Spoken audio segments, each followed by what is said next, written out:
Hello दोस्तों, प्रणाम मेरे बड़े बुजुर्गों और मेरे फ्रेंड जो भी हैं।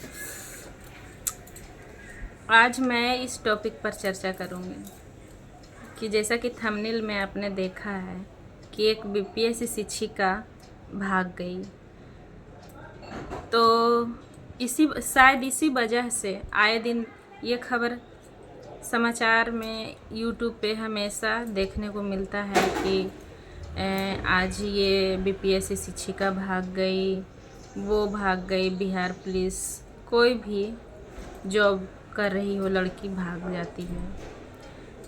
मैं उन लड़कियों को कहना चाहती हूँ कि अगर भागना ही है तो आप बेरोजगार जब आप रहते हैं तभी आप भागिए।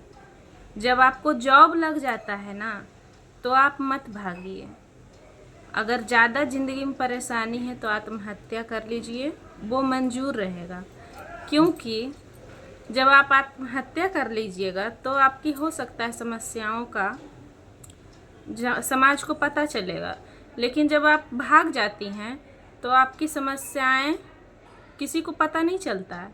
बस समाज को ये पता चलता है कि ये महिला जॉब करने के बाद भाग गई, तो समाज पर इसका बहुत ही बुरा असर पड़ता है, खास करके उन महिलाओं के ऊपर जो कुछ अपने लिए करना चाहती हैं ज़िंदगी में, कुछ अपनी जो भी उनकी ज़रूरतें हैं वो जॉब करके पूरा करना चाहती हैं, या कोई घर से बाहर निकल के कोई भी काम करके जो अच्छे लेवल का काम हो, या ऐसा नहीं खराब काम करके अपना ज़रूरत पूरा करना चाहती हैं। खेती बाड़ी, सिलाई बुनाई कढ़ाई, कुछ भी मजदूरी, तो उन पर भी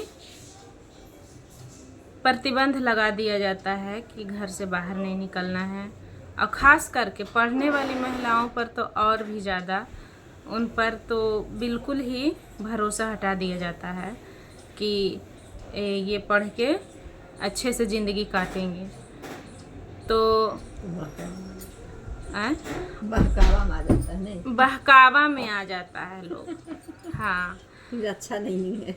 हाँ, अच्छा नहीं है। यही सब देख के हमें भी बचपन से ही अभी तक जो भी हम जहाँ तक ही पहुँचे हैं, मान के चलिए हम अपना ही मतलब स्ट्रगल से यही सब देखते हुए शायद हमारे घर वाले भी मुझे पढ़ने से मना करते थे।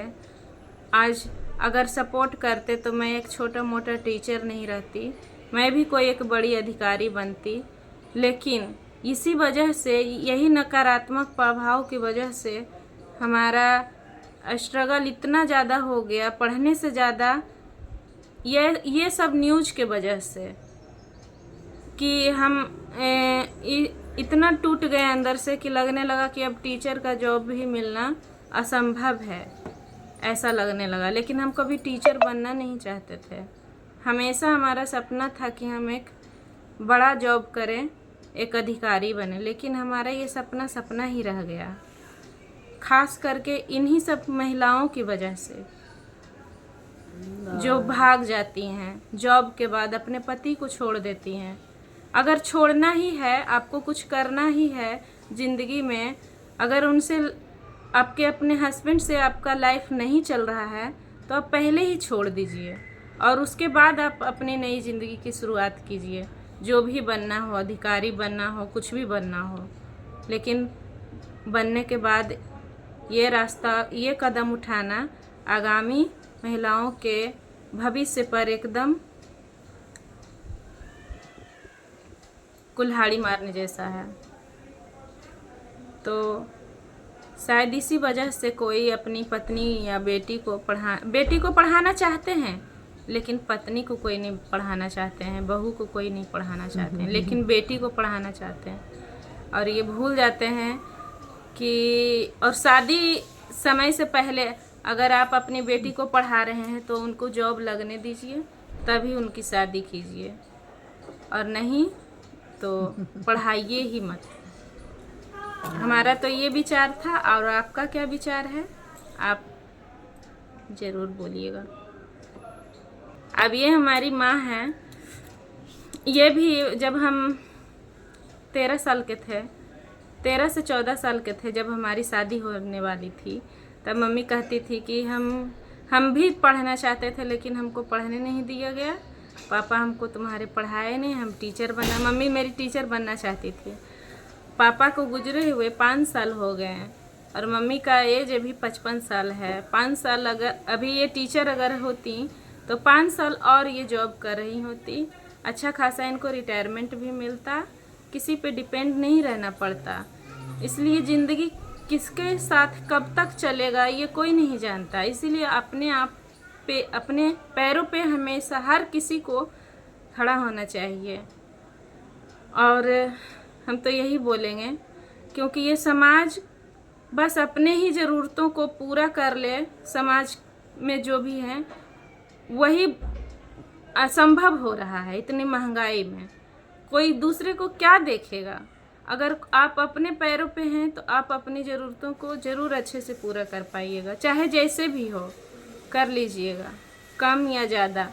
लेकिन किसी और की अगर मदद की बारी आती है तो नहीं कर पाइएगा। खास करके आप अगर छोटा मोटा कर्मचारी हैं या छोटा मोटा काम करेंगे आदमी हैं तो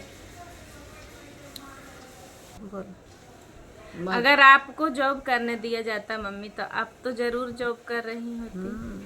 करती कि नहीं? करती है तो पैसा का इतना टेंशन बुझाता? ना।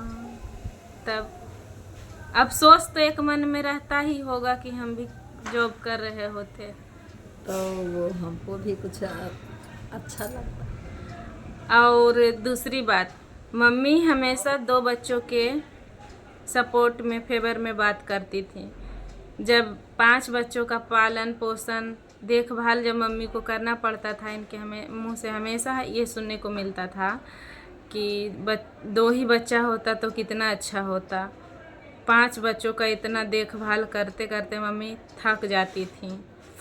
इसलिए इनको ये कहती थी हमेशा कि 2 बच्चे होते तो कितना अच्छा होता, तुमको पढ़ाते लिखाते, अच्छा से जॉब करवाते, जो भी पढ़ना चाहती वो पढ़ाते करवाते, इतने जल्दीबाजी में शादी नहीं करते। क्योंकि हमारी शादी बहुत ही बहुत ही 13 साल की एज मतलब पूरा, उसके बाद हमारी शादी हो गई। मम्मी की मजबूरी थी, पापा हमेशा बीमार रहते थे तो कर दिए थे शादी। लेकिन हमेशा मम्मी के मुंह से सुनते थे कि हम तो नहीं पढ़े हैं लेकिन तुमको पढ़ाएंगे। और मम्मी इंटर तक तो मेरा फुल सपोर्ट की, इंटर के बाद भी सपोर्ट की, लेकिन उतना नहीं। जब हम ससुराल चले गए तो थोड़ा बहुत ही सपोर्ट मिल पाता था। लेकिन हमेशा मेरे माइंड में ये घूमते रहता था बात कि ज़िंदगी में हम कुछ भी करेंगे लेकिन करेंगे। ऐसा नहीं है कि एकदम लास्ट एज में हमको ऐसा अफसोस नहीं होना चाहिए कि हम अपनी पूरी लाइफ में कुछ नहीं कर पाएँ। इसलिए मैंने पूरा इस बात को मन में उतार रखा था कि चाहे जो भी हो जाए हमको कुछ करना है। तो आज जो भी है, कुछ भी है, छोटा मोटा जॉब ही है लेकिन हो गया। बस इससे ज़रूरत पूरा हो रहा है, बस यही काफ़ी है हमारे लिए। लेकिन हम उन औरतों से ज़रूर बोलेंगे कि आप मर जाइए, वो भला है। काहे मरेगा? नहीं, मर जाना ही भला है, लेकिन आगामी औरतों को